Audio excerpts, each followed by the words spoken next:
In this video, I'm gonna give you guys around seven, maybe six things. We'll see how the video goes. But I'm gonna give you guys a few things you should know about South Korea before visiting, specifically Seoul, the capital, because this is where I spent most of my time. So if you're someone who hates spoilers, when you get to a foreign land, you love to be surprised, well then this isn't the video for you. But if you're someone that likes to do some research beforehand, so when you get to a foreign land, you're not completely caught off guard, you wanna know a little bit about the customs and courtesies so that you don't do anything crazy, well then I got you. So without further ado, let's get into the first point. Let me start off by saying that so far in my travels, I would say that Seoul, South Korea has to be the safest big city, safest capital city that I've been to. Bangkok was up there on the list, but man, those moto taxi drivers are crazy. Crossing the street is like playing Frogger. You might get hit by a truck, you might get hit by a moto taxi, a tuk-tuk driver, who knows? So that's the only reason why Seoul sort of leapfrogged Bangkok. Shout out to Kigali, Rwanda, they're up there too. But overall, I would say Seoul, South Korea. And whenever I give these safety observations, these safety points, I always try to look at it from the locals' perspective as much as I can. What I mean by this is I try to see how scary or how safe do they feel? How much fear do they have? And one thing you'll notice walking late at night, or one thing that I noticed, I should say, is I've never been to a big city where I've seen so many single women staring at their phones late at night with no worry in the world. It was very common to walk along a dark street. Oh, I will say this, definitely the city where I've seen the most women walking around solo by themselves. And I guess that says a lot about the safety index here. Like that lady that just passed me. One passed me up right here. There's another one coming straight ahead. I mean, definitely so far, Bangkok felt super safe as well. Ho Chi Minh City in Vietnam, to me, felt safe as well. Some people may feel different about that, but so far I'll say Seoul has felt the safest, you know.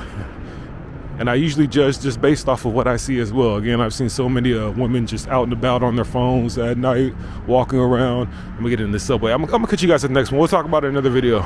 And I'm not trying to imply that there's no crime here, but it was just crazy to see that. I rarely saw that in many other places. The next point on the list is for all my Americans listening. And I think this might be an East Asia thing. And that is tipping here is not customary, nor is it common. And I know as an American, that's kind of weird to think about because in our culture, it's so common. For example, I'm back home in Seattle right now, back in the US. And recently, the other day, I went to a restaurant to order takeout. And when I went to pay for the food, the cashier asked me if I wanted to tip, which was crazy to me because why would I tip you? I'm ordering takeout. So when it comes to American culture, tipping is just so embedded that we pretty much tip for everything. You know, I wouldn't be surprised if we had to start tipping doctors soon or dentists. In South Korea, from what I was told, the tip and the taxes are already included into the price. So if you get to a place and it says this costs 10,000 won, when you get to the register, all you have to pay is 10,000 won. Now, if you're in a westernized establishment or a foreigner-owned establishment, if that's a possibility in South Korea, then maybe you're expected to tip. But as far as the local places, no. And also let me point out that the majority of the places that I went to accepted bank cards. So I'm not going to say it's a completely cashless society. You can still use cash, but for the most part, it's moving towards a cashless system.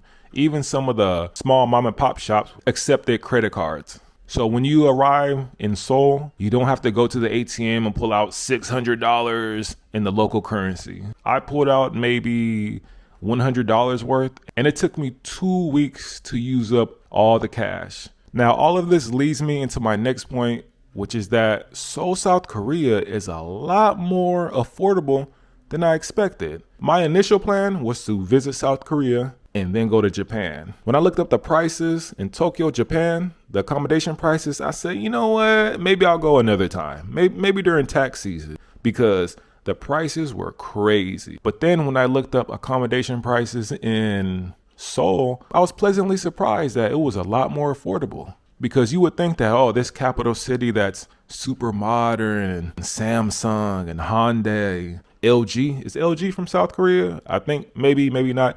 Either way, I expected the prices to be a lot higher. I mean, they're higher than the countries in Southeast Asia, yes, but for the most part, they were reasonable.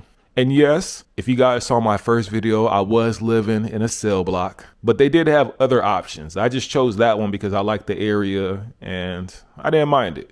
Also, when it came to food prices, when I would go to a mom and pop spot, I spent around maybe $4, $5 at the most.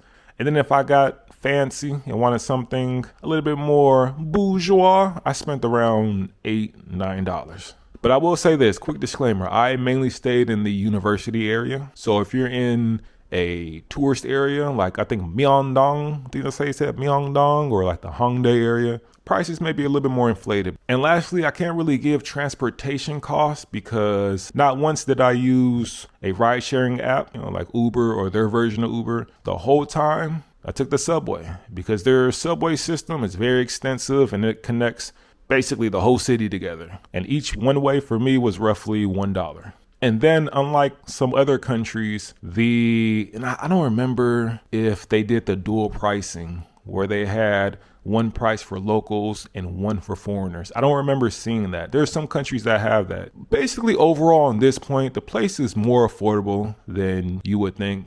For this next point, we're going to talk about the people a little bit. Prior to coming to Seoul, I was in a few other Asian countries, mainly in the southeastern part. But when I got here, I was a little surprised to see that when it got to the people, a lot of them were actually pretty tall. Traveling around, I've been used to being the giant, the tallest person on the subway, the metro, on the streets. And not saying that mainly wasn't the case here, but I had some competition. On the subway, there were some dudes taller than me or just my height. Even some of the women, just on average, were taller than I was used to compared to some of the other Asian countries I was at. Again, not saying that everyone is like Yao Ming or anything like that, or everyone's 7 feet, but just it was definitely so far the tallest Asian country I've been to. Also, I thought Thailand would be the country or the Asian country that played the most R&B and hip hop, but I think it would have to be South Korea. Everywhere I went, they were jamming. Supermarkets, subway stations, at the malls, at the night markets. And I do understand that Korea has their own version. They have like K-pop and I don't know, K-rap or maybe something else, but they have their genre of music as well. Now, this is going to lead me to my next point. That is the shopping culture of this city, because you can shop till you drop anywhere and everywhere. They have them in the subway stations, all at the night markets. Each neighborhood has streets dedicated to just shopping. So definitely that culture is alive and well out here. And that also might be a reason why a lot of South Koreans seem to have some swag. I must admit, most places I went to, I felt underdressed because I have that Silicon Valley tech style. I have the tech style without the tech money, like a t-shirt and some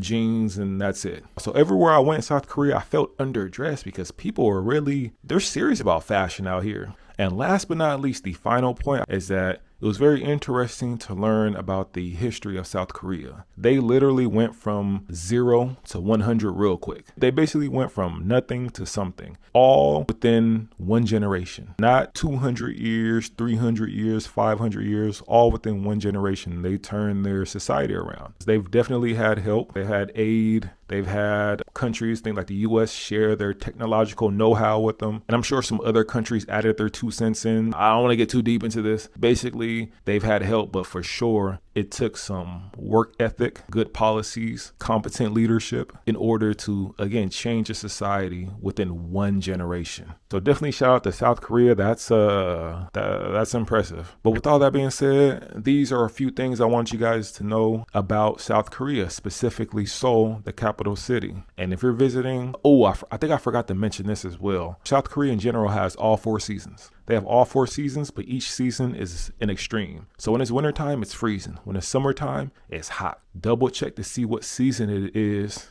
during the time you plan to travel so you can address accordingly, or you can replan for another time. But anyways, I'm going to go ahead and end the video. Appreciate you guys watching. Be looking out for a video hopefully in a brand new Asian country. I'm going to end it right here. I'm going to catch you guys at the next one. Deuces.